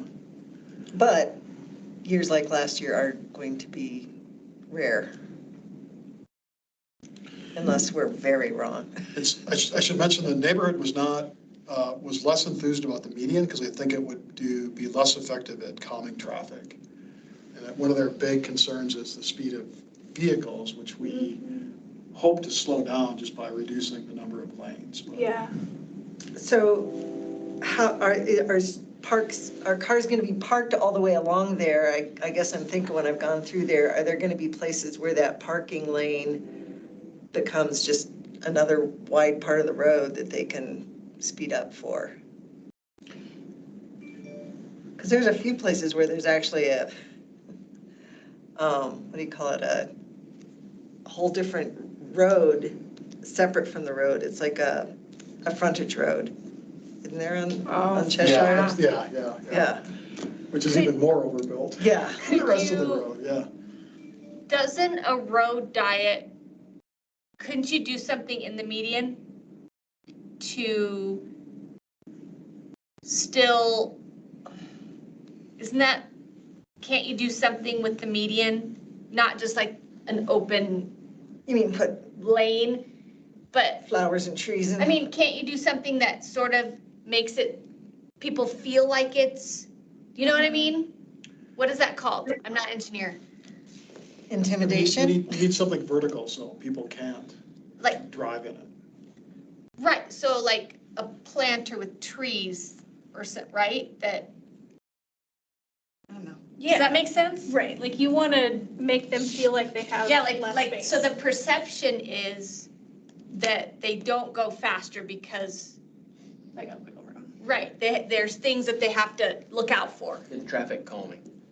Yeah, whatever those things are called. Obstacle So we course. think like at some intersections, we'll be able to do a raised median that will assist with crossing and do just what you described, like require vehicles to go around it. But in between, In between, I think it's gonna get really, really expensive to try to do that. darn, okay. I mean, I understand what they're meaning, that's like an open, I mean, some places use like Jersey barriers or other things that are sort of, or planter boxes that are sort of temporary. And if you put them strategically, you can get that same effect. It doesn't have to be everywhere or continuous in a line, but that causes issues with our plowing. well, that's why I was thinking not that, because of the plowing. And then, cars that do go too fast, we'll run over them. And then we'll have a whole discussion with city council. Oh, too soon, Jim? Too soon? About getting rid of them because cars are hitting them because they're driving too fast. All right, so go back to the other one then, I'm sorry. Well, how about just, Yeah, so the engineers who know how much traffic this area normally bears, I mean, what would have been building appropriately for this nowadays? I think like Fox Glen would be, which I use regularly, is about comparable to the level of traffic. Yeah, So did Jeff last night say it would probably be a 3-lane, one each way and a left turn lane? Yeah, That would be like the standard. yeah. The other point I'll make is that if you don't allow left turns, then people will have a difficult time getting into their house. They'll have, because people have driveways along this road, so they'll have to go up and make a U-turn. But if the road is that narrow, it'll be very difficult to make a U-turn. So just no easy solutions. yeah, we're trying to get people to buy smaller cars that have really tight turning Right. radiuses. So there'll be more, we'll reach out to the neighborhood again and find out, like, kind of get their specific thoughts about some of these options. So there'll be more to come on that. But really the big question was, is it okay to have the bike lane situated to the inside of a parking lane versus more traditional arrangement that I think that's fine. I mean, as long as they can get, like, if they have to make a left or right turn, the parking would have to end, a certain number of feet before the intersection so the bike can get to where it needs to go. Yeah. And if the drivers could see it. Whatever configuration you come up with, I hope you address the open door problem. Right. Because when I used to ride bicycles a lot, it would scare the hell out of me to be driving down a bicycle lane and thinking that somebody might open their door right in front of me. Is that? Yeah, so I was looking again, because again, I had that experience in Vancouver because they have these parking protected lanes in a lot of downtown, and it is nice to have the buffer of cars. I do prefer it to being next to the traffic lanes because people are not going to swerve and hit a car, or if they are, it'll take the hit and you won't. I did see that San Francisco has made some parking protected lanes where they actually also raise the bike lane so it's elevated to the level of the sidewalk. And so there's a curb there too for another like layer of protection. So that could be interesting as well. It looks like they put in a five foot buffer between the parking and any kind of bike infrastructure to avoid dooring. Yeah, I In think. San Francisco? Yeah, I put it in the chat. They put them in 2016 as a pilot project. So you could probably find out if they worked or not. I think the other thing that's important about having a buffer is when people get out of their car, like you don't want them to be go directly into the bike lane, Yeah, right? And create a possibility for conflict. So they have kind of a place to stage when they get out. yeah, that 10-foot buffer's nice. It's nice, but it's, 20 feet of asphalt. And there's part of me that would like to just shrink all this over to one side and then put like a parkway on one side where you'd have enough room to put some mounded grass and some trees and have just a long parkway instead of all this asphalt. I mean, there's a lot of asphalt that should have never been built there in the first place. Part of the problem is budget too. Well, details. Yeah. Details. Paint is very cheap relatively. Don't forget street sweepers too, right? You Yeah. need to make sure for the cleaners. Is 10 feet too much? I don't think you need a 10-foot buffer, but, you gotta have, depending on where you figure out, where you decide to put the snow you gotta figure that out. I kind of like the buffers and the median, but I just don't know if that will give them an opportunity to speed up. So we probably will take a combination approach, so Yeah. like this will be on like through segments, and then at intersections, it could look more like this. Right. So Oh, the okay. lanes of travel are kind of like, periodically you have to go like that. And if we can, that 14 feet will be raised. So Yeah. it's Yeah. actual, Yeah, not just, that would be not cool. just stripped Yeah. out. Okay. And what was the But option? that's with that's the a rainbow? relatively short section at intersections, then people can use that for crossing too. Right, okay. Um, Because there are a lot of people that do cross Fremont. Yes, yeah, one of the Absolutely. biggest concerns the neighborhood identified is Crossing. There's no, Crossing, and there's, yeah, it's like a yeah. huge, long place that there are no crosswalks or anything on that road. right, and it's one of those places in town where like everybody lives on one side of the street and the park is on the other side of the street. Yep. What was the option with the rainbow painted buffers? So MetroPlan has applied to the Bloomberg Foundation for an asphalt art. Oh, See, How Susan, about there you community go. garden? No, I just thought of a community garden strip that goes all oh, along I there. love this. Yeah. Well, Fun. So this is Tucson. These are actually things that were done with that Bloomberg grant. that's The awesome. city still has some consternation about the legality of it with METCD, but I mean, I think one thing that helps is that these are areas that are not used for vehicle travel, right? Like they're extra asphalt. It's extra asphalt, basically. However, that we don't have the grant and we don't know if that's gonna work or not with federal guidelines. Zero We'll find out. escaping. Sorry, I just want to get rid of asphalt. No, I did see one, it was like a community project, and it was kind of similar to this, they had extra asphalt. And the community went out and like they dug holes in the asphalt and planted trees. Did nothing else but just like chewed up the asphalt. Just choose it up. Trees don't need water. Susan's gonna be out there with her jackhammer. This'll show them. Yeah, totally. It's getting That's hotter in cool. Flagstaff. That's cool. You might have noticed. Huh. Are we concluding? Do we have a solution? Did they want us to vote for something? They wanted or- to know about the bike lane. Yeah. Yeah. I would, No dooring. no dooring. Dooring. We are dooring. anti-dooring. All right, well, I guess that concludes our August meeting. So we'll skip all the concluding general business and the Futz Trailhead map for next time. And we're just gonna go to a 4 hours planned meeting, don't you think?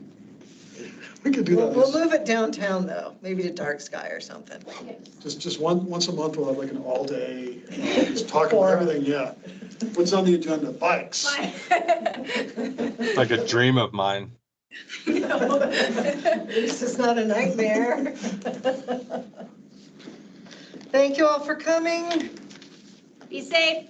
Thanks, everyone. Thank you, everybody. Enjoy the heat, Thank you. enjoy the monsoons. All right, see you. Nice meeting you. Come Thanks, again. Kevin. So if we did go with that artwork, I suggest that we maybe watch the movie Barbie and see if we can get some colors